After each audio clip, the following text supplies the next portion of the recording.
Hello, and welcome back to another episode of Starkillr Based Podcast. I'm Selina Starkillr, a Connecticut-based burlesque dancer, and today we're going to be talking to Queerly Femmetastic, the Brooklyn-bred bombshell from New York. Dubbed the patron taint of multiple orgasms, Brooklyn-bred bombshell Queerly Femmetastic is an award-winning nerdy connoisseur of blackness. She's inspired by black shake dancers, strippers, and hoochie coochie girls across generations. Queerly is a producer of Pipes and Pasties, a karaoke burlesque experience every fifth Thursday at Freddy's Bar in Brooklyn. The next one is going to be on June 29th. Queerly is also the co-producer of Flossy Follies in Brooklyn. The next one is actually going to be tomorrow as we're recording this on 4/19 and is a 4/20 version of the show that I'll be sad I'll be missing. But the next one is going to be coming up on May 18th. So make sure you get your tickets now. She loves the smell of books, practicing sneaky splits, and the feeling of your money on her skin. Check out her Instagram and TikTok at Queerly Femmetastic. You can also find her at Facebook under the name Queerly Femmetastic and at Twitter at is_she_OK. Those are all of Queerly's handles. And of course, I'll have links to everything down in the description below. So if you'd like to check out her content and give her a follow, make sure to do that soon. Queerly will be performing in Mile High Burlesque Festival on 4/22, which is coming up soon as of this recording, and the co-producer of Boujee Cabaret every first and third Thursdays. You also have chances to learn from Queerly when she offers classes and workshops. Her next upcoming workshops will be on September 1st and September 2nd at the Atlanta School of Burlesque, and she'll be offering her Burn Slow, a performance workshop, and Sirens Gaze workshops there at that time. Check out her Linktree below to get your tickets now. Today, I'm so excited to have the honor to speak with the taint of multiple orgasms, Brooklyn-bred bombshell, Queerly Femmetastic. Thank you so much for being here and welcome to the podcast, Queerly. Thank you for having me. I'm super excited to be here.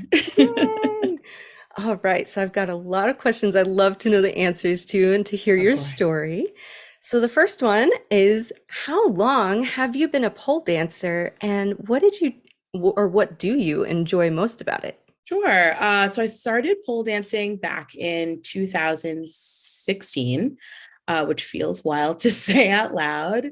And yeah, I got invited to a queer pole dance class here in Brooklyn. And, it's something that I had been thinking about and wanting to try.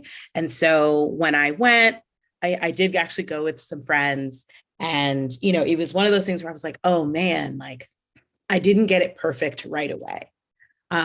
Which is not normal for me. Like normally when I try things, I can get them pretty simply, but this was something that I was like, okay, I'm going to have to practice this. Like it's going to take work.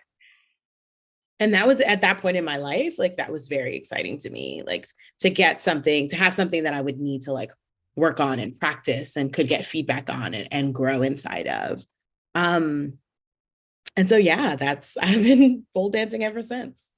That's so awesome. And you're right. If you get to challenge yourself when you're finally faced with that challenge, it's like, wow, what is this? Exactly. I want to know more about this. I'm so glad you stuck with it and like rose to the challenge, What was the thing that you enjoyed most and least about pole dancing? Sure. I'll start with least first, actually. And I tell this story often. After the first, I want to say year of pole dance, I was thinking about quitting because oftentimes in pole studios, there's a lot of focus on training tricks, right? Getting higher and higher in the air, doing more tricks that require flexibility and or strength.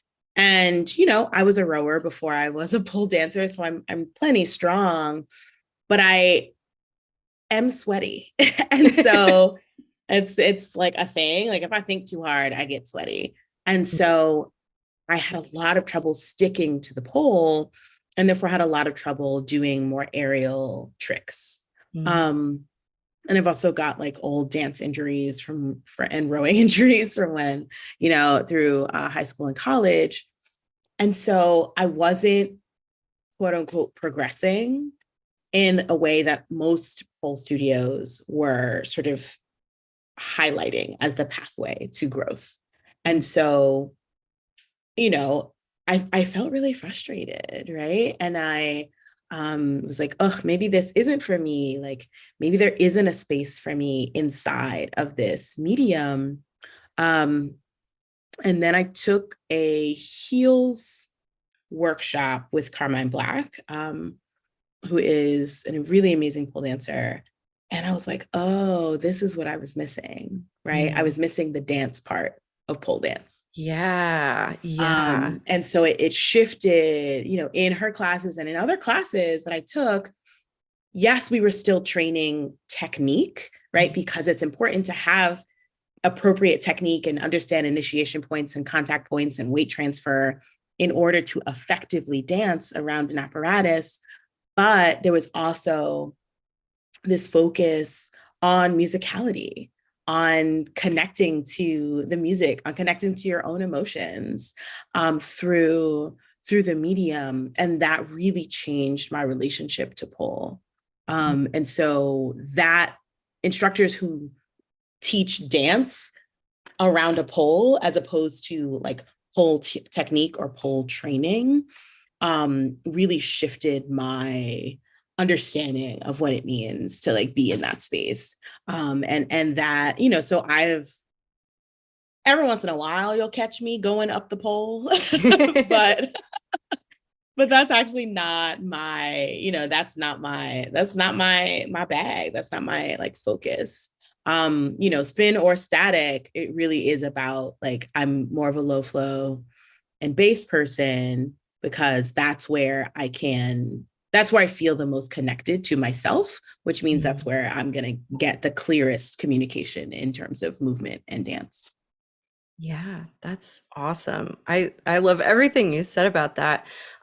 Because you're right. I also took some pole dancing classes and it was very much like, okay, you hit this and then you get up, move on, and then you hit this and then you Yeah. move on.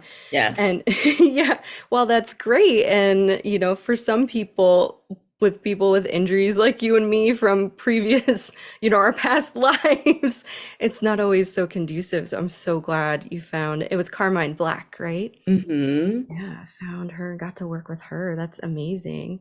Yeah.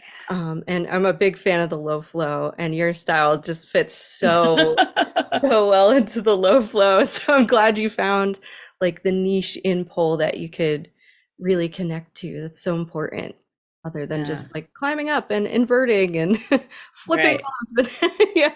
Yeah. And like, I think that there's space for that. Like now that I've gotten more comfortable with pole dancing, I'm willing to incorporate tricks into quote unquote, like into my movement. Yeah.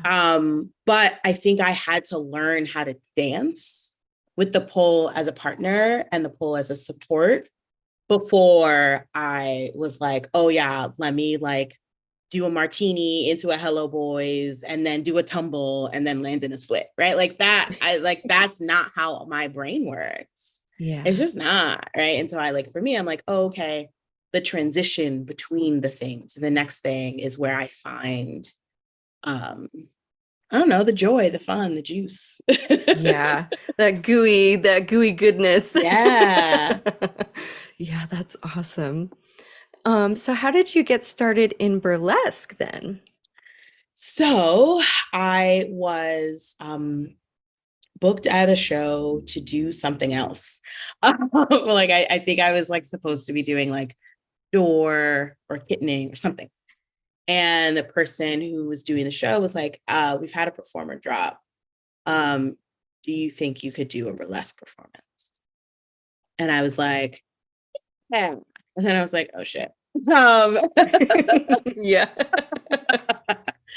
So I am a cosplayer, and so I have a lot of costumes, like a lot of costumes.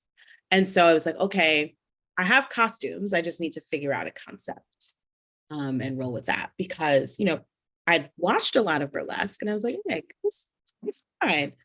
It was not fine. Oh no. It's like in terms of like the performance itself, I did a reverse strip as my first burlesque act. Oh wow. That sounds amazing, but that's so much work. And anyone who doesn't know, a reverse strip is when you put your clothes on. So I like started out in like a nightgown and put on my armor to become Wonder Woman. Oh, that's beautiful. Wow.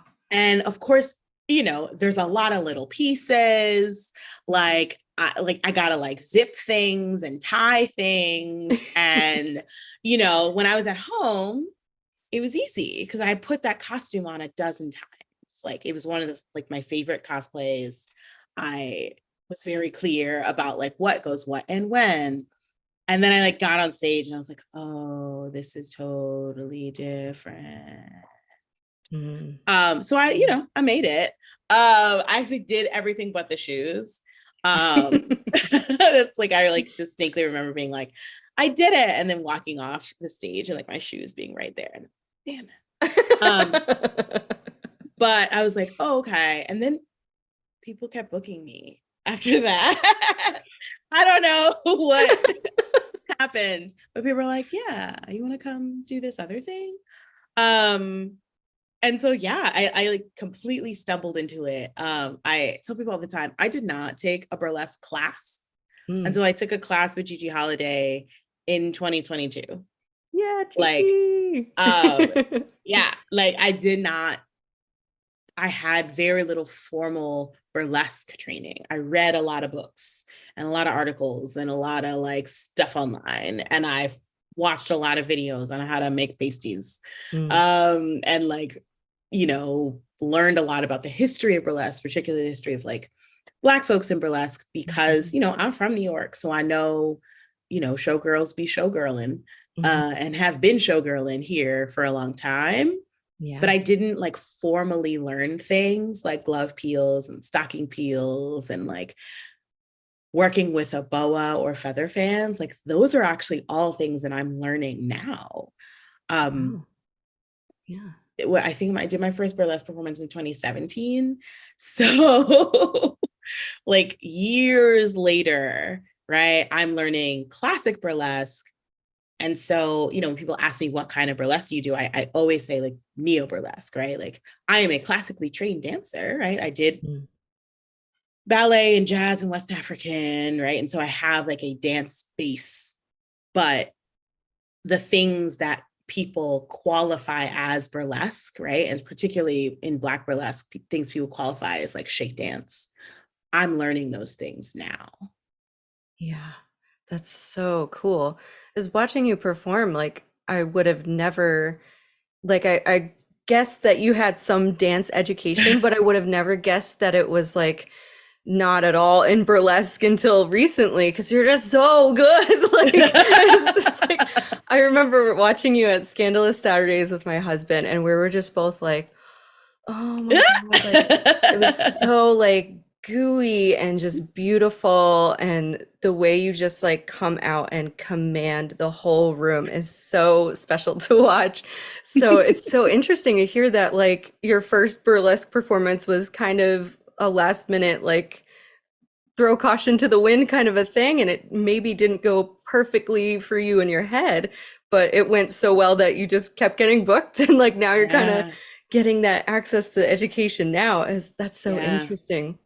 Yeah. And I think it's interesting for me because I'm like, oh, okay. I think about burlesque as a dance practice, right? So like, no, I did not do a ton of training in burlesque, but like I've been a dancer my whole life, like literally my whole life since I was like 4, right? And so I've been on a lot of stages. I've performed in a lot of places. I've like worked with a lot of different people. I studied theater and dance and vocal performance. So like, I know what it is to be on a stage. I know what it is to tell a story. And that I think is the baseline, when I'm teaching burlesque now, that is the baseline for me. I'm like, sure, if you take all your clothes off by the end, you've done it. But like, did you make the audience feel something, right? Did you communicate an emotion? Like, did you take us on a journey, right? Did you bring us along with you? That to me is what makes a compelling burlesque dancer, right? Yeah. Yes, fans and flips are really cool, similar to pole dance, right? Like the tricks are really cool, but if I don't feel something when I'm watching you, or if what I feel is that you are ignoring me and having your own time on the stage, which is okay. Girl, if you be like, I didn't come here for y'all. I love that. Actually. Yeah. But like, leave space for me so I can at least observe you while you're going through your journey. If you cut me out, right? If you're like, no, and you close that, it's not interesting. And that's something that like has been fun for me to like think through when I watch, master performers, right? Like, yeah, they're talking about like glove peels and corset taken offs and things like that. And I'm like, no, girl, it's your eye contact. It's the face you make, right? It's the delicate way that you like invite me in to the story that you're telling that actually makes you compelling. Yeah. The corset is extra. Yeah. The bonus. Yes. I'm like, titties is extra. Yeah. 100%. But yeah, those are great words. I'm gonna chew on that for a while. I think that the way that you worded that was really, really beautiful. Yeah. Thank you. Yeah, I think about this a lot. yeah, and it shows in the way that you care for the audience members, because even though like you come out with so much presence, you're still able to invite us in without us feeling like, oh, but she's so amazing that I can't, relate or like talk to her or anything, it's like I'm here and I am amazing, but you're gonna also enjoy it and Yes. feel amazing instead of like I'm amazing and you all can just go home. Yeah. And that's a thing. Like I've definitely seen performances where I'm like, this person would not care if there was nobody in the stage. And actually I love that. Like I love when a performer is like, yeah, you with it or nah? And I'm like, oh, let me get myself together. Yeah. Oh shit. Like, right. And that's like, I because I come from a theater background, like we talk about a lot about like archetypes or personas, right? And so like the diva, that's a persona. That's a moment. Okay. The person who's like, here, what I don't actually care what you're doing because now you're looking at me. That's a thing. And it is hard for me to stay in that persona. I can get there, but like to like be there the whole like I'm like, right? But like for me, it's more the coquette, right? Or the siren. Like those are people kind of sometimes use those interchangeably because I'm like inviting, right? It's playful. You might die at the end, but you'll like it. I will kill you at the end of this, but it's going to be fun. You're going to enjoy your death so good. Good. I love that. And that kind of leads perfectly into the next question, which was asking about how you chose your persona and your stage name. How did you decide the siren and coquette were your kind of North Stars? I think my stage name was my Tumblr name. Oops, showing my age. That's great. But yeah, it was my Tumblr name and it was my like cosplay name. And so I just was like, it's already what I'm doing. So yeah. Yeah. And so that it just made sense for me to like not mess with that. And I think the persona piece came later. it wasn't something that I thought about until I started like intentionally building acts for things, right? So like I did that Wonder Woman act first. And then the second act I built was actually the evil queen. And I was like, okay, if the evil queen was gonna like just hang out, right, and take off her clothes, what would that be like, right? And so I actually do kill somebody at the beginning of that act, which is always fun. Yeah, they don't even get to see the whole thing. Nah, they just die. And so like that, and then the next act that I built was Bilquis, and that act is about a goddess, right? The goddess Bilquis kind of like existing, moving through the space, and like collecting the souls of mortals, casually. Just casually. And so I was like, oh, I keep picking these characters who are, who are pulling something, right? Taking something, absorbing something from others. And I didn't have like words for it, but I was like, I'm just gonna stay in that lane. It feels like my lane. It feels like something I can embody without like dysregulating myself too much. And like feels fun to do for me while I'm in it. And so it wasn't until like in the pandemic, actually, when I was like home and thinking about like updating costumes and like, how to pitch myself to producers who were doing virtual shows, and like what it maybe took to build an act that would play well on a screen, which is very different from like what it takes to do something live. And I was like, oh, it's a siren, right? It's a call, it's a pull. And like it might be dangerous or it might not. You don't know. And so yeah, that language came to me more recently. But I tend to choose characters, Harley Quinn and Poison Ivy. And, I tend to choose characters that are like, dangerous. They might kill you. Yeah. They got a little edge to them, maybe a little poison too. Yeah. Yeah, that's great. And I love that you said that it's just what felt good to you. So that's why you decided to go that way versus like, okay, I'm gonna pick a persona and now I'm gonna like force myself into that and maybe it doesn't feel great, or, are you taking time to like reflect if this is really feeling good for you? And instead just kind of exploring what feels good and then being like, oh, is there a word for this? Feels like a much more sustainable process to me. Yeah.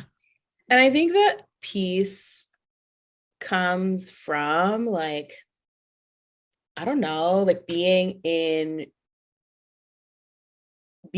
theater and watching folks burn out, honestly. And also just like being in a space of never wanting to feel tired of what I'm doing on stage, right? When I've been in enough shows and done enough performance life to know that if it's a character or persona that's hard for me to get into and hold on to, the likelihood is that I'm going to be exhausted. And if I have to do the same thing over and over, I don't want to be exhausted at the end of it. Like that doesn't feel, particularly because when I first started burlesque, it was a hobby. Like now I'm doing it full time, which is wild. But when I first started, I was like, I want it to be fun. Yeah. I don't want to feel bad and tired at the end of it, And so that really is what drives a lot of, even when I build a new act, 2021 and 2022 was the year of no new acts. So I was like, only do acts that you already have all the stuff for, or you've done them like once or twice before and you like didn't you didn't do them again, right? Or there were acts that I had a full concept for, full costume, and had never taken them to the stage. And so it was a personal challenge for myself, but it actually resulted in me getting clear about what worked, what was still fun for me, what made sense for me at this stage in my performance career and in my life. And I think that has made a big difference in like the people who book me, how people perceive me, like what makes people excited about my performances, like being like, no new acts, don't build something. Like if there's a theme, do you have something that fits in the theme? Can you shift something to fit the theme? And yeah, it was a really fun challenge. I did build one new act this year. It's a lie, I built two. But they're both acts that I like have been sitting on. Like I built the costumes, I had the music, like I had the concept, I had the story, and I just was like, I don't know. Yeah. And now both of those acts are actually the ones that are getting booked in all the festivals and stuff. Oh, that's so awesome. Because I'm like, yeah, and it was really interesting to working with Pearl and working with Gigi and like getting feedback from folks like Reign Supreme and Poison Ivory, and like hearing them say like, and like, you know, Foxy Bellafrique, who like was one of the first Black producers to book me back when I really didn't know what I was doing. I really was just trying shit out. I really was. I was like, throw spaghetti at the wall. Yeah. Just do it. And like Foxy was like, come on, girl. And I was like, okay. I love Foxy. But yeah, and like hearing them who have watched me this whole time be like, this is it, girl. That like this, you now, this is it. Right. And like feeling like I couldn't have done those acts 3 years ago, 5 years ago. You know, like I just wouldn't, I could have did it, but like it wouldn't have hit the way that it does now. Yeah. Yeah. You have so much more data now about what works and what doesn't work for you that it just wouldn't have been the same. Exactly. Yeah. And like even the acts that I'm doing now that are the same, right? I still do that Wonder Woman act. Yeah. It's no longer a reverse strip because just putting on armor is hard. Yeah. Putting on armor is hard. I have a different reverse strip act now. But like even that act, right? I'm like, oh, it is so different now because I am so different now than I was, you know, in 2017. Yeah. Yeah. And that's such a cool way to measure your growth too, like going back to what you have and saying, can I make this something that reflects who I am now? Yeah. And then seeing what happens. That's such a great idea. Yeah. Oh, so cool. Oh, what is your favorite gig memory? And that can be burlesque or pole dancing or go-going or any of the other myriad of wonderful things you've done. I be doing stuff. Yeah. I love go-go, but I think it's a strong tie between actually two shows that happened this year. So I, as a producer, right, I put together my first show independently. Like I didn't have a co-producer, I didn't have like a partner, I didn't have anybody. I was just like, I'm just gonna do the show. And it was the showcase for my Burn Slow series. Oh yeah. And so I took two performers who never touched the stage for burlesque before, and two performers who one of whom comes out of sideshow and the other of whom comes out of drag. And we did a 6-week course where, you know, they came in every week. We worked on technique, right? So we worked on like, here is how to do this, right? Here is what it takes to build a slow burn act. Here are things you can do, right? To like build tension and also like tease without losing energy. So we did that. And then they each built a brand new act to be premiered on the stage. And I was like, okay, if I'm asking my students to do it, then I'm gonna do it too. What a good teacher. Instead of being like, I'll just watch you. Right. And so I was like, okay. So yeah, this act that I had been sitting on had all the pieces, all the costume pieces were here. The wig was here. The fans were here. The pasties were built. And they just had been sitting because I was really scared. And so, but yeah, the show sold out. That's amazing. And I was like, like, yeah, is going on? And it was so good. Yeah, how did everyone do? And how was Oh your my act? gosh, it was so good. I was really in the audience, in the back, like being like, bitch, don't cry. You got on a full face and you got to host this joint. You can't cry. Because it was just so amazing. Yeah. To watch my students, especially the ones who had like never touched a stage before, like shine. Right? Like each of them like really finding their lane and being like, yep, this is for me. Right? Song choices, costume choices, movement choices. Like, we did rehearsals in class where I was able to give them feedback and the cohort was able to give them feedback as well. And also talk about like, here's how to put fringe on your panties. Yep. Here's where to add the rhinestones. Like here, make sure you add a zipper pull to your zipper. Like just like basic stuff that like, I'm like, I wish somebody had told me this. Yep.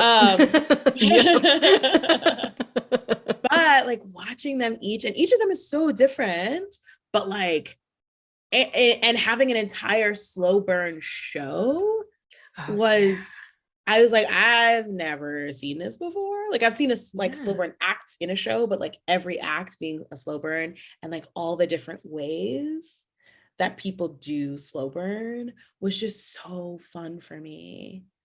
And I invited Vera Sapphire to close the show because she's got a whole slow burn title. Yeah. And so I was like, oh my God, this is amazing. It was just like, I was like, wow, like this is, if you had told me however many years ago that like, my first independent show as a producer was going to sell out, I would have told you were lying to me. Right. If somebody pulled you aside after that your first show when you were just kind of like thrown on stage and been like, hey, did you know in a few years this is gonna happen? You'd be like, no, shut up. I would have been like, what strain is it? Yeah. Like, what are you gonna share? Like, I just is it from California or Oregon? Like Colorado? Yeah.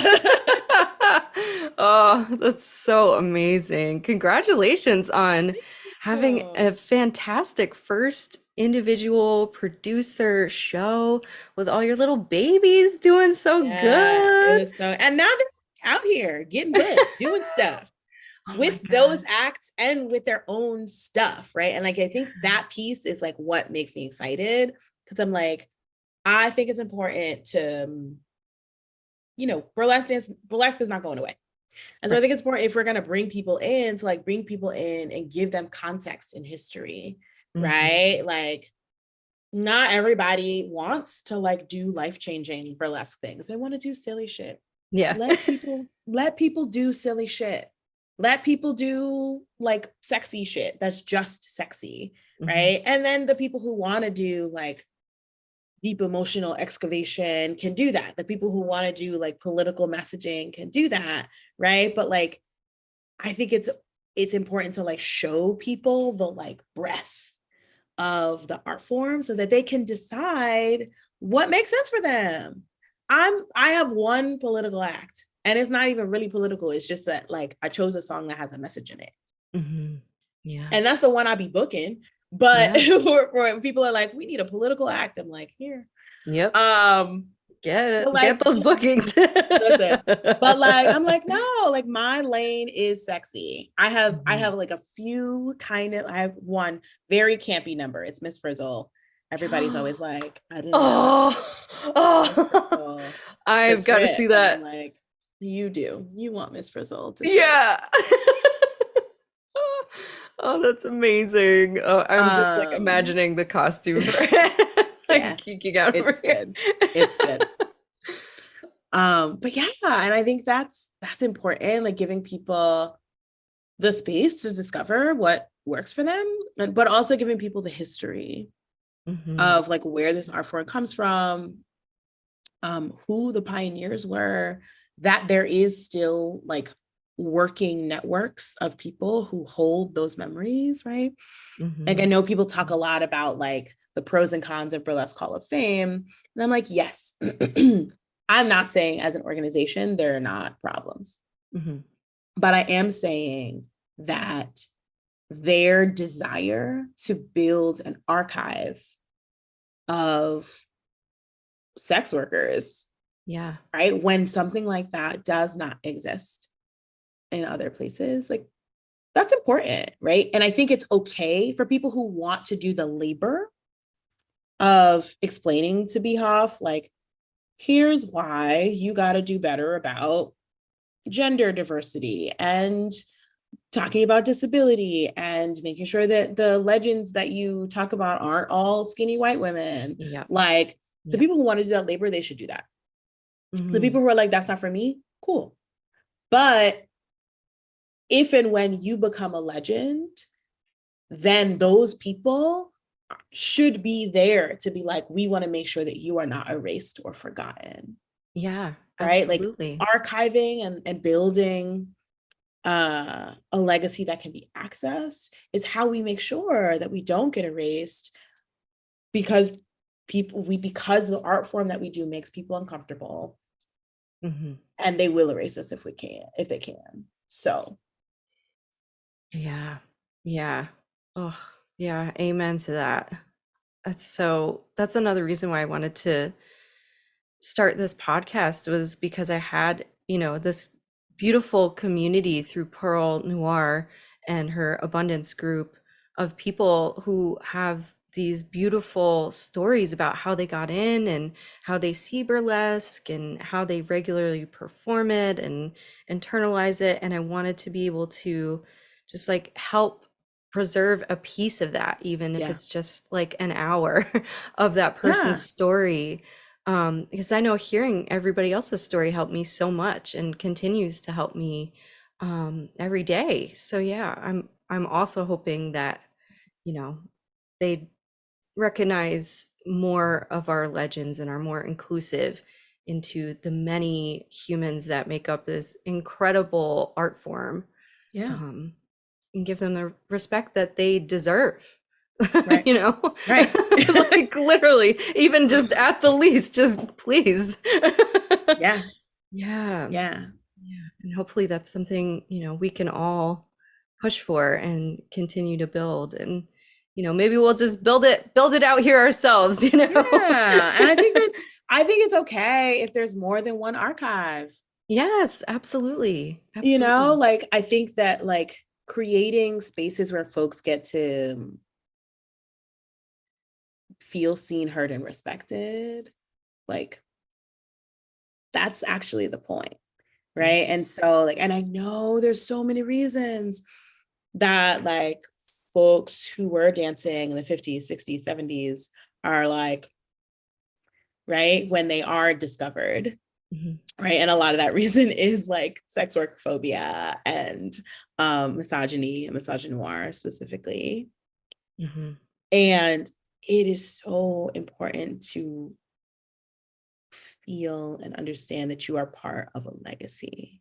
you are part of something bigger than you. The fight that you are having now is a fight that people been having. And so like that, or at least for me, like that sometimes grounds me when I'm like telling somebody like, no, my base rate is this. You are going to pay me this much money. And if you can't afford that, that's okay. I'll work with you when you can. Yep. Right? Because there's a legacy of people who have busted their ass to make sure that performers can have a living wage. Yeah, I'm getting chills when you're talking about that. Yeah, you're 100%. I want to be right. a part of that legacy. I want to be a part of making sure that the people who come behind me can also have a living wage. Like I said, I'm doing this full time right now, and it's rough.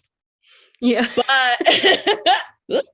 But like, it's people who did it before me who let me know that it's possible. You know?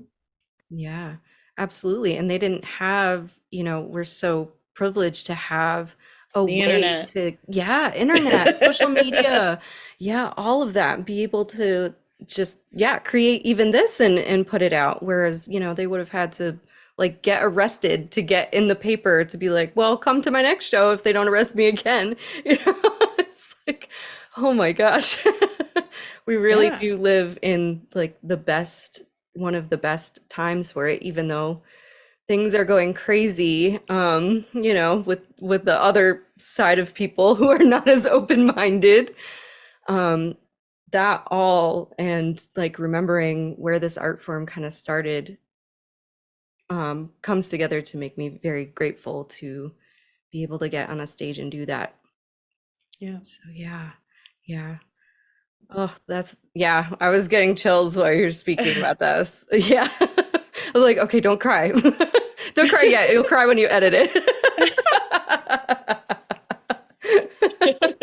What is your favorite memory of a crowd interaction? Yeah. I think my favorite memory of a crowd interaction is I was at a show with Siren Pack, which is a production troupe. Cool. It's run by Lay and some other folks. And, now it's in like lots of different cities. That's awesome. But they did a Pride brunch show. There's a Pride dinner show and a Pride brunch show in Baltimore. And Baltimore is not my city. I'm in New York. Yeah. But I was down there, went to go see my family, some of whom live down there. And then I did the show. So like I invited my sister invited her friends. Yeah. But there was this table at the brunch and they were super lit and they would not stop talking. Yep. And so I'm doing a 7.5-minute act, right? Wow. It's got fans. I've got multiple layers I'm taking off. It's like a whole thing. And so they're just talking. And so I just start like going up to the table and kind of like, I would like leave stuff over there and they would get quiet while I was there. But they would like talk when I would went away. So I like at one point, like kind of just like put my leg on the table. And these are high brunch tables, right? They're like, they're not like sit down, like they're on high, like the people are sitting on high stools, the table is high. So I like lift my leg up and put it on the table. And I was like, if y'all don't stop talking, I will knock all those shit over. Hell yeah.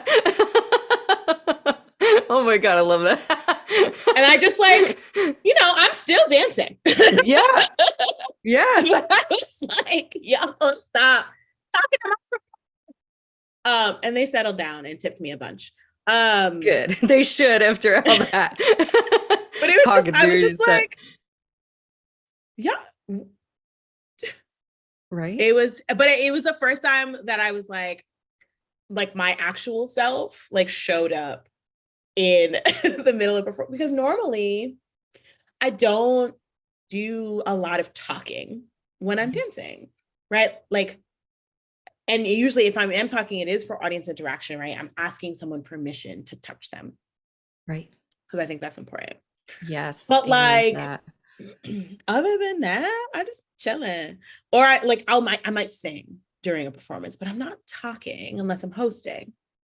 So it was just like funny to me to have this like what the words that I was saying be super different than like what I was doing. Yeah. It's like this beautiful thing, and you're like, I'm gonna knock your shit over. Right. Literally, I was like, I will knock all this shit over. Do not. Like, I need you to shut up. And I'm now I just like that's a practice. Like if you are talking during my performance, I will sit on your table, I will drink your drink. Like I will climb on your lap, I will put stuff over your eyes. I don't care. Especially because New York shows are often floor shows. If you are talking, like it's not like when there's a stage, right? And I can't hear you. If you're talking, not only can I as the performer hear you, but everyone else around you can hear you too. Yeah. And that's not what I came here to say. I came here to see titties. Yeah. Shut up and let the titties talk. So yeah. But yeah, that was the first time I did that. And I was like, oh yeah, this will be happening. Oh, that's great. Because when I was a younger performer, I had no idea what to do when like someone would like talk through my performance. I was like, yeah.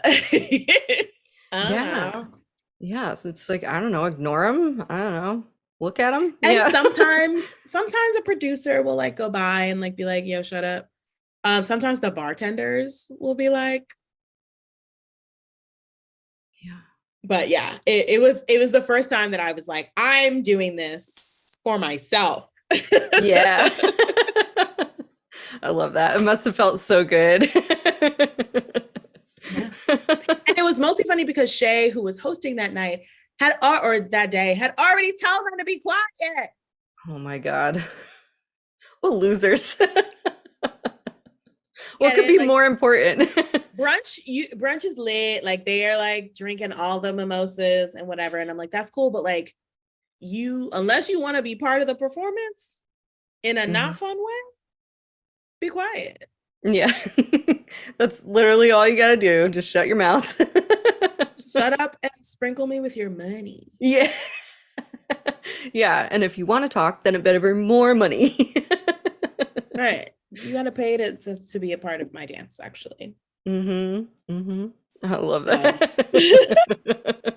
Now I'm gonna keep that in the back of my head the next time someone's talking. Like, I know what to do because Queerly told me.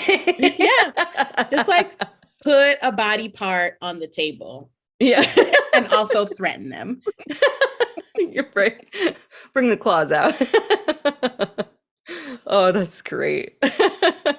And what's your favorite gig memory? Is it different than the crowd interaction memory? Yeah, I think so. I performed at Frolic this year, and Pearl Noir was in the audience. Oh, yeah. And I was like panicking, but also because like Pearl's seen me perform like go, like Pearl's seen me like do other stuff, but like has not seen me do a full burlesque performance, right? So I was performing at Frolic earlier this year for Black History Month, actually. And Pearl Noir was in the audience. And so I am a little bit panicking, but also I'm like, okay, Pearl has seen me like go, Pearl has seen me like kind of like casually do stuff, but not seen me like with an act that I like fully prepared. And this was this act that I have been sitting on for years. Oh, of course. And so I was like, but it's fine. Yeah.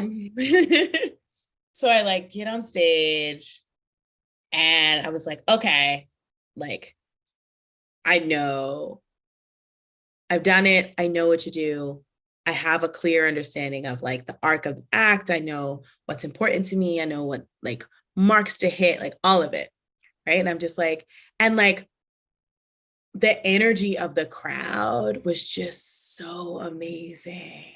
Oh, that's awesome. And like hearing like all the different commentary from people like Pearl and other folks, like live in the moment, but also when people sent me videos, I could hear like their reactions of like whatever they were saying. And I was like, wow, yep, this is it. This is important.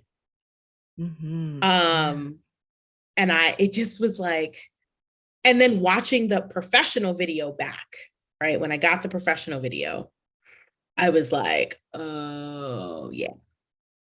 Yeah, actually. I get it. Yeah. I get it. But yeah, it was just so amazing to like hear and feel people like really rooting for me. Yeah. And how that like just like ratcheted up my own energy in the space for this act. Oh, that's so awesome. I'm so glad it went well in front of Pearl and like you have a good Yeah. memory. I'm sure it was probably so terrifying if that was an act that you kind of subconsciously procrastinated on, and then to do it in front of like one of your mentors live Yes. on stage. Yeah. And I think it was the like second time I'd ever done it on stage. Wow, yeah. The first time being the month before at the show that I had produced. And Yeah. so like I was like, oh man. But also like, yeah, I guess it's time. Like, I Yeah. guess it's time. Wow. And that is now something that you perform regularly, or? Yeah. Yeah, so I'm taking that to with the Funk Fest this year. I'm taking that to our universe this year. That Nice. act. Yeah, I think those are all the festivals that I'm taking that act to. Cool. Yeah, and you'll be in Colorado this weekend, right? Yeah, I'll be in Colorado this weekend for my Poison Yay. Ivy act. Which is exciting. I've never been at a burlesque festival before. And B, I've never competed for a burlesque title before. Yeah. So lots of firsts. Yeah. And All that's at once. the Mile High Yes. Burlesque Festival, right? Mile High For Burlesque Most Festival. High. Most Competing for high. Most High. Yeah. Well, good luck. This will come out Thank after that, you. but I'm so excited Yeah. to see the videos from it and root for you from afar, from over here in Yeah. Connecticut. Be like, God. Yeah. And it's also someone asked me like it was Pearl. What feels important about festivals?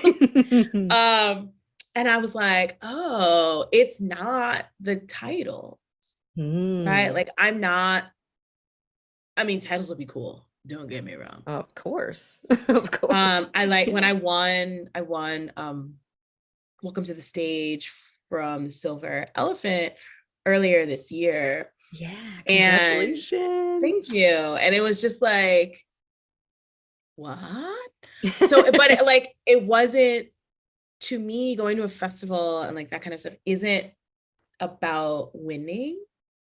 It's actually about like meeting people, right? And like going to festivals to like build community is what feels important about that for me, right? And so, Yeah. I'm doing Mile High, I'm doing our universe down in Roanoke, Virginia. I'm doing Fierce out in Columbus, Ohio, and then I'm doing the What the Funk Festival in Seattle.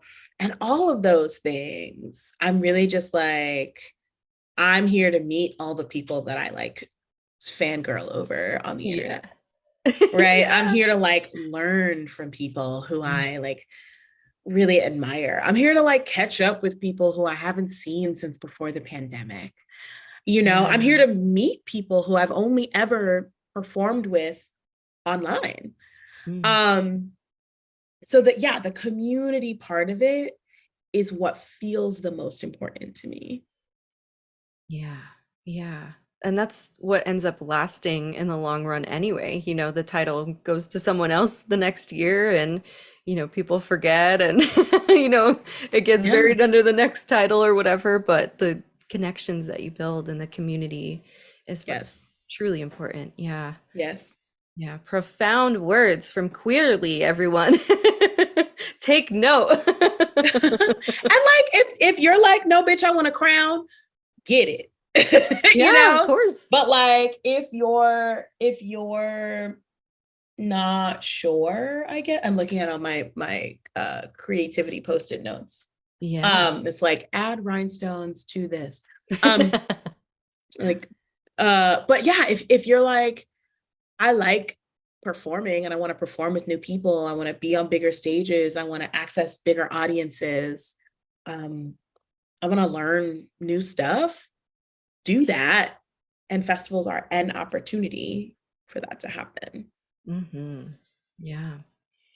Yeah. Multiple ways to look at it and approach it and get what you need. It's just Yeah. figuring out what you need first, which is the hard part, right?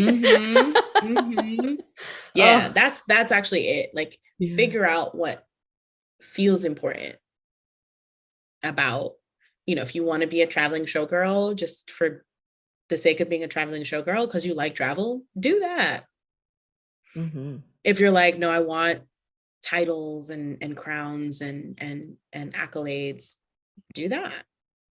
But like, do what feels good as opposed to like, I don't know, the shoulds. I should be doing this at this point in my career, or I should be blah, blah, blah. Like, why? Who said that? There's no rule book, actually. Yeah. Not for us. There's no rule book. Yeah, so true. We get to make our own rules, which is why this art form is so cool. Exactly. Yeah, because we each get to interpret it. Yeah. Yeah. Um, yeah, I'm just kind of letting that wash over me. Especially the shoulding, as me and my therapist say, the shoulding. It's so real, and it takes so much internal work to kind of overwrite a should and turn it into a could. Yes. Yeah. So I'm so glad you Yes. mentioned that. Yeah.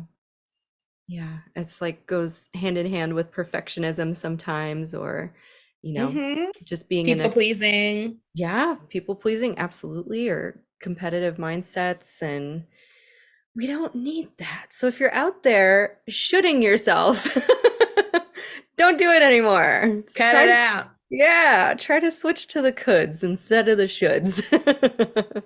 Yeah. And I'm not saying that happened overnight for me. Like, Yeah. I spent a lot of my early career being like, I have to perform at this kind of stage, or I have to have this kind of costume, or I should build this type of act. And like, if there's one thing the pandemic did for me personally was show me like, actually the important part is like, what is pleasurable and sustainable for me? What do I have the capacity for? What's going to bring me joy? That's what I should be doing. Yeah. Yeah. Oh, I can't think of yeah, I can't think of any better way to say that. Yeah. That's amazing. Yeah. Oh, yeah. What a much better way to look at it instead of comparing and being like, oh, that's what I should be doing. No, you should be doing what makes you happy and feels good Yeah. and yeah, Yeah. restorative. Yeah. Oh, yeah. If only we knew that from like day one. Could you imagine how different how different our lives would be? Oh my God. Yeah. A couple of last questions I will ask. What has been your favorite place to travel to so far? You've gotten to travel a lot this year, luckily. What's your favorite place? I mean, maybe it's just because I just came back, but maybe it's because it's fun. Uh it's definitely been New Orleans, right? Like I think that I have Like New Orleans feels like a magical place for whatever reason you're there. Yeah. But like getting to perform at the Always Lounge, like getting to meet some of these performers who like I've admired for such a long time, getting to like watch performers across different stages in the city, like, and like New Orleans itself is so fun. Like, yeah, Bourbon Street, but also like, you know, also Bourbon Street feels really overwhelming to me at my age. Yeah. Yeah. It's like, But like, no. Yeah. no, but like getting to like be close to the Mississippi, getting to like see the water and like the Gulf and eat oysters and like connect with people in that space who like, you know, move on New Orleans time. And like the city just feels so layered, right? Because New York is also an old city. Yeah. But like it feels layered with different kinds of stuff, right? Different kinds of energy, tragedy and rebirth, like a city definitely that has had to rebuild itself over and over and over again. And like the sense of like tenacity, right? Like that, it makes the city feel so vibrant to me. And so yeah, like I loved getting to perform there. I loved getting to be an audience member there. I loved getting a chance to like meet people in the audience who were like, oh, you're so-and-so. Yeah, like anyone from like audience members to bartenders to fellow performers. And everyone was like so lovely and welcoming and like excited for me. Oh, that's so awesome. They were like, oh yeah, like welcome, you know, and I was saying Yeah. this, I sent out, so like the advice that I had been given is like, if you're going to travel, reach out 3 months in advance, right? So I was going in April, so I reached out in January. And I sent out 27 emails. I got 6 responses and I got booked for 3 shows. Wow. Yeah. And I was feeling like, oh my God, like, did I do something wrong? Like, blah, blah, blah. And like, was really taking it personally and, you know, forgot the first rule of, you know, showgirl business, which is don't take rejection personally. And then talk to people who travel there very often and talk to people who work there very often. They're like, you getting 3 shows is a miracle. Wow. You were going like Easter week. You were talking to people as they were getting ready for Mardi Gras. Oh, yeah. Right? Like you were going, I was going during some of the busiest times in New Orleans. And so they were like, the fact that people like stopped, looked at you as a performer and said yes to you is a credit to you as a performer. Even the people who responded and were like, I would love to book you, but I booked this show out a long time ago. But like, if you're coming back, please tell me. And those people said that to me again, when I got a chance to meet them. They were like, oh yeah, I remember your email. I would love to book you. Just like, if you're coming back in April, email me in December. Because, you know, that, and I was like, oh, this is it. Like, this is what I mean about community. It took community members to like, help me get my head out of my ass, but also like that community knowledge of like specifically Black and Brown producers who were in New Orleans explaining to me, all right, girl, here's how you do it. Right. So that I can then share that information with folks who do want to travel there. Right. That's, to me, like, that's what feels important about that aspect of my burlesque career. Yeah. Oh, that sounds so magical. And it was very fucking magical. Yeah. I was sitting there thinking like, oh, I think 3 shows is pretty good. I don't know if that's bad or good. But like, I was like the ratio of like, I don't know. Cause like if I might send out, like here, right, in New York, I'll send out a few emails, but usually I'm either working with producers who I already worked with or working with someone is doing a warm intro, right? So Gotcha. my return rate is actually really high, Yeah. and has gotten higher as like I've gotten better. Um, and so I really was like in my feelings about like only hearing back from 6 people, and it took other people to reflect back to me like, this is a city where nobody knows you. Yeah. Yeah. We've never been, right? Right. And I've been there before, but like Okay, just to yeah. travel, like not to perform. Yeah. And it was the first place like not on the East Coast Mhm. that I was performing, right? Because I perform in like Philly and Connecticut and Baltimore and DC. Yeah. But not like this was my first like foray into Central Time. Yeah. And so I was like, oh, it took people reflecting that back to me for me to be like, oh wait, you followed the instructions, first of all. Hmm. You followed like the common business practices. The people who were excited about you got back to you and introduced, and people who were like, I can't book you, but I'm gonna introduce you to so and so.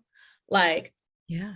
and that part, the community part, that happened like online, and then it happened in person. People were like, oh, this is Queerly, this is this other person. um it felt really important for where I am right now, as I'm starting to shift out of only performing in New York. Mm. um yeah, it felt important to like be reminded that it's a big wide world out there. And different places are gonna have different practices and want different things, and like all I can do is show up as myself, and the people who are like, yes, that we want this, are gonna book me, and the people who are like, either we can't do that right now or that's not how we do things, won't. And like that has nothing to do with me. Hmm. Yeah. Yeah. It So that's takes, my traveling showgirl tip. yeah. Yeah. That's more than one tip. Yeah. That's like a bundle of tips all in one. The best tips too, because yeah, you really can't take it personally, whether you're in theater or dance or acting or burlesque dancer. It's usually not personal.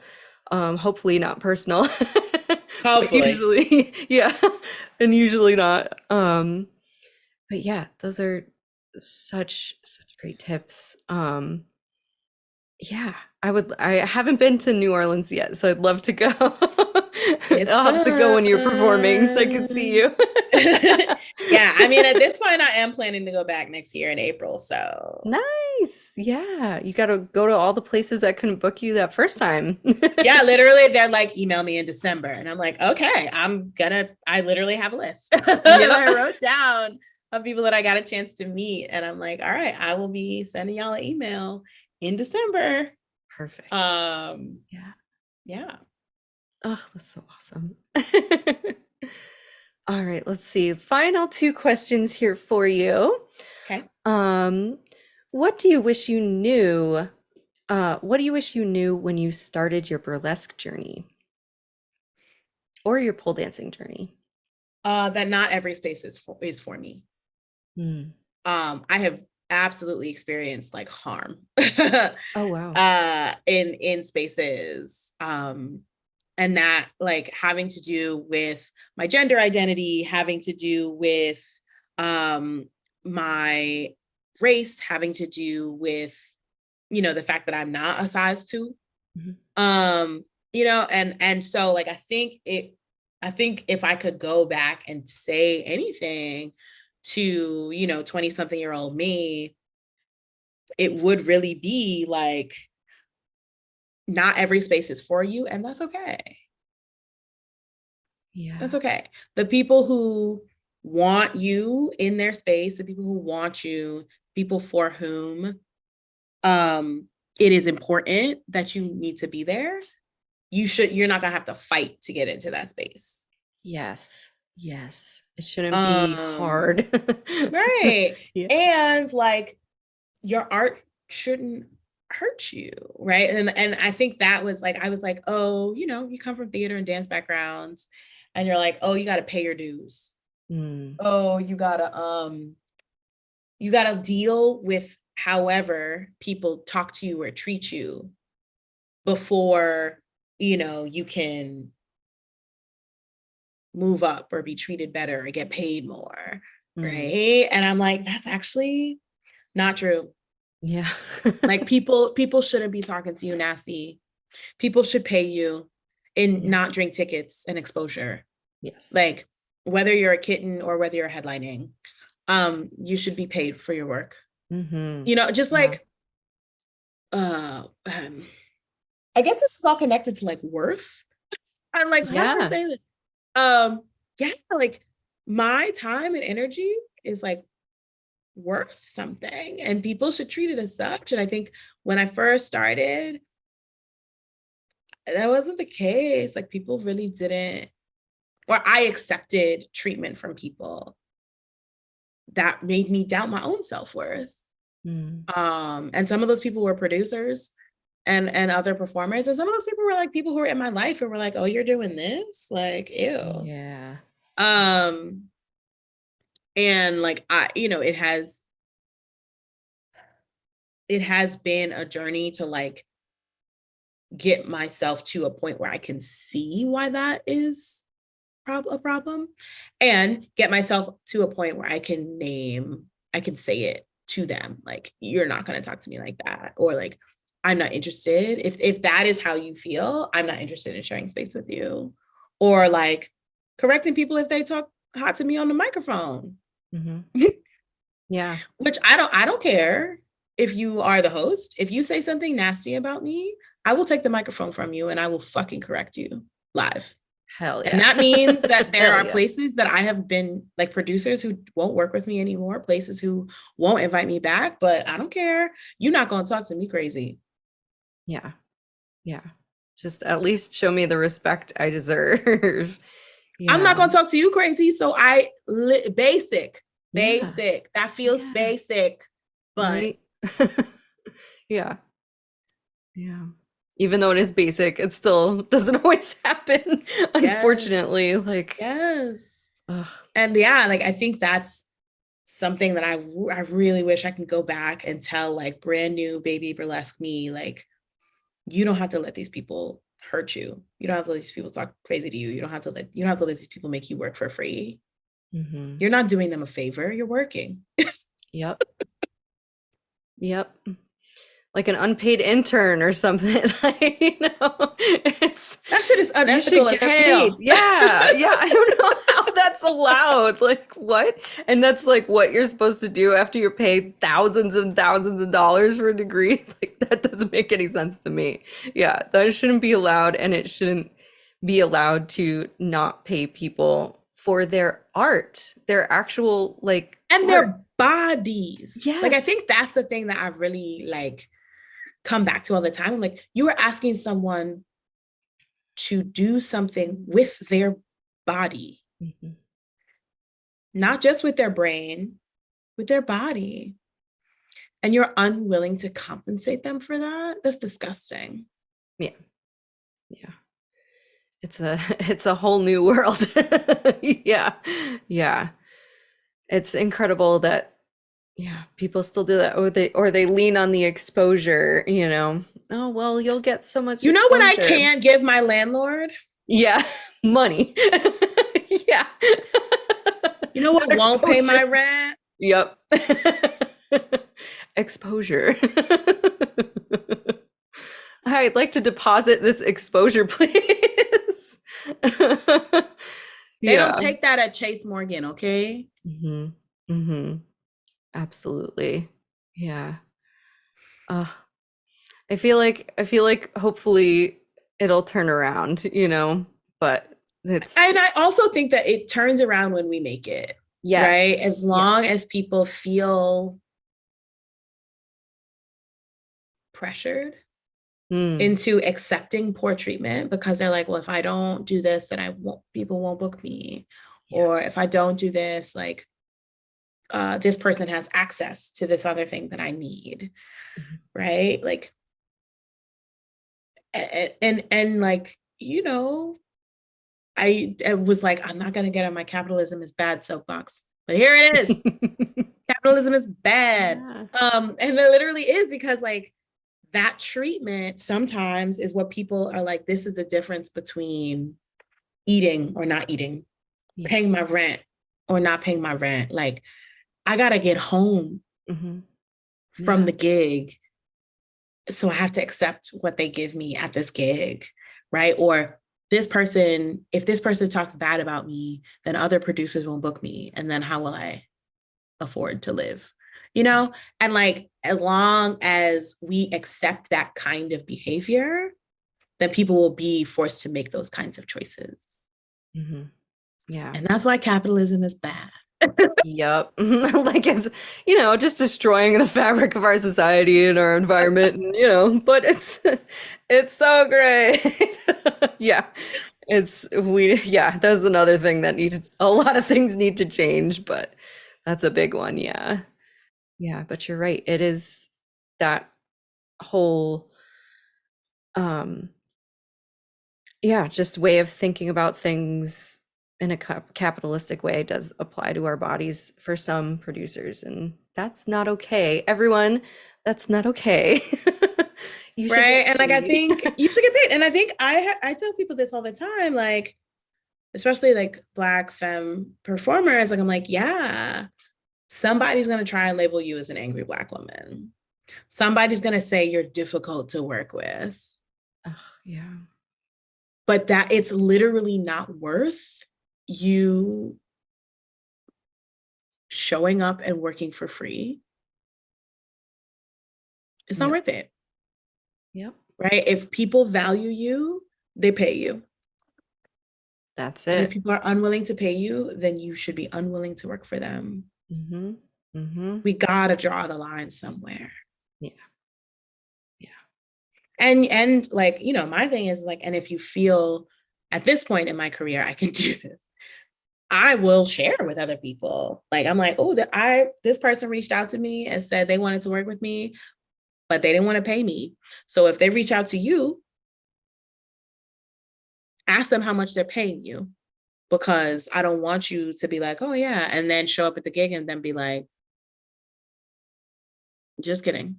Yeah. Right. And so like, again, that level of community is super important. Yeah. Yeah. And just, being able to spread the information. Yeah. Without Or being like, like, this person like did something harmful. Like, this venue is not a safe space for whoever. Like, this festival has historically harmed like Black or brown or queer or trans people. Like, if we don't share those things, if we don't let each other know, like, I'm looking out for you in the basest of ways, and that I do not want you to walk into harm. Then those spaces will be forced to do things differently. Yep. Because now they can't book anybody, and they're like, I wonder why. Exactly. We'll let you know. We'll let you know why you're not booking it. And it requires that people stand in solidarity with their cohorts, right? So like, I think that's something that sometimes can get hard, right? Is people are like, I can't afford to turn down that gig. Right. Pay your rent, yo. Like, if you got bills to pay, do it, right? But the people who can say no, the people who do have access to the ear of that producer or the owner of that venue, right? And say like, this person is causing people harm. You shouldn't allow them to be in the space anymore. Hire a new host, hire a new producer, whatever, right? Like, people who have the privilege to say something need to stand up for the folks who don't have that privilege. Because that is the only, if we all just kind of like let it happen and do the like whisper network, and the whisper network is important. It's how people keep each other safe. It's how sex workers been keeping each other safe for as long as there's been sex work, honestly. But we won't have new, better, safer things if the people who have the ability to shake things up don't do that. Yeah. I got nothing else to say, but a million yeahs. Like, that's short story to share with you. I recently got an email from somebody who wanted to book me for a Star Wars thing for a Star Wars number I had. And it just so happened that I was at a gathering of performers and like briefly mentioned the name of the place. And luckily, Cherry Lookbook, shout out to the Cherry Lookbook, piped up and was like, you know about this, right? And I was lucky enough to be able to listen to her experience with it, which was not good, and was able to then make the decision like, no, I don't want to support someone who treats other people like shit. Like, like, no. So yeah, you're right. It's important that if you can say no, to say no and hopefully help force those people into better and say why standards you're saying no, right? Yeah. Like if somebody reaches out to me and is like, oh, I want to book you for blah, blah, blah.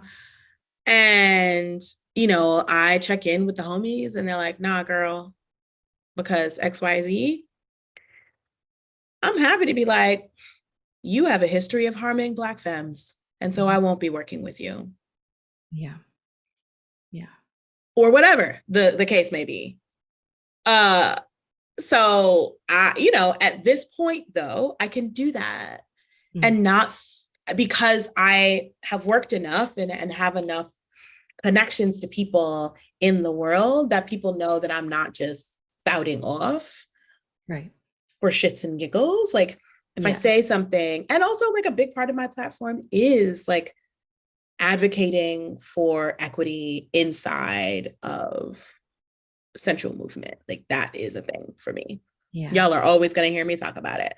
And so like I want to hear more. And so like people are like, well, you asked her and she told you so. Yep. And now you have to deal with the truth of that, sir or ma'am. Like if you didn't know, that's one thing, but if people telling you, oh, XYZ is going on and you choose to keep doing what you're doing, that's on you. Yep. Amen. This is how we get it changed slowly but surely for the next generation coming after us. The last question already. This time has like flown by. I feel like we've been talking for 15 minutes. Last question for you, Queerly. What projects are you excited for, or what would you like to plug for the future? So here in New York, I am producing a couple shows. The first one is Pipes Pasties, which is a karaoke burlesque experience. It's every 5th Thursday at Freddy's Bar in Brooklyn. So if you want to come to that, the next one is on 6/29. It'll be featuring Zaddy Addy, award-winning, spectacular, indomitable Zaddy Addy, and Vera Sapphire, also award-winning, also spectacular. It's going to be a very gay good time. So tickets will be on my Linktree for that. And then I'm the co-producer of Flossy Follies with Professor M. And the next one of those, by the time this episode comes out, will be the 18th of May. We are going to have a special partnership for that. It's going to be at a special venue. It's going to be a special show. So if you're in New York, come say hi. If you're in Virginia, I'll be at Our Universe. If you are in Columbus, Ohio, I will be at Fierce Festival. If you are in Seattle, Washington, I will be at What the Funk Fest. And if you are in Atlanta, Georgia, I will be at the Dragon Con review. So there's lots of places that you can see me twirl my tassels and whatnot. Come on, puppy.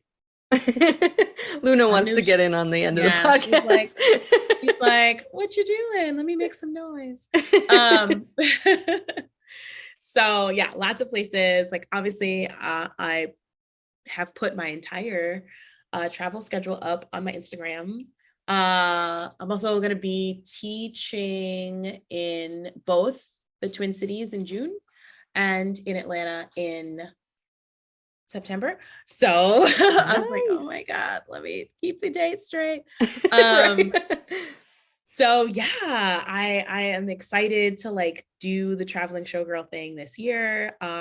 Excited to spend time with folks and meet people. And oh, for the New York people, I am also teaching burn slow and floor work again live. People have been asking me about that, so Yeah. it's coming. I have a partnership with Fit for Dance, which is a Black-owned dance studio here in Brooklyn, which I'm Yay. super excited about. I have been looking for an accessible dance space to teach this workshop, and I'm really, really glad to have found one and to be in partnership with another Black woman. So look out for all Yeah. the info about that. Yay. Congratulations on Thank just a you. stellar year and making it this far to being a full-time burlesque performer and having all these amazing opportunities, partnering with dance studios. Like, it's all happening for you. It's all happening. It's It's a all lot. happening. Yeah. From one last minute performance to now.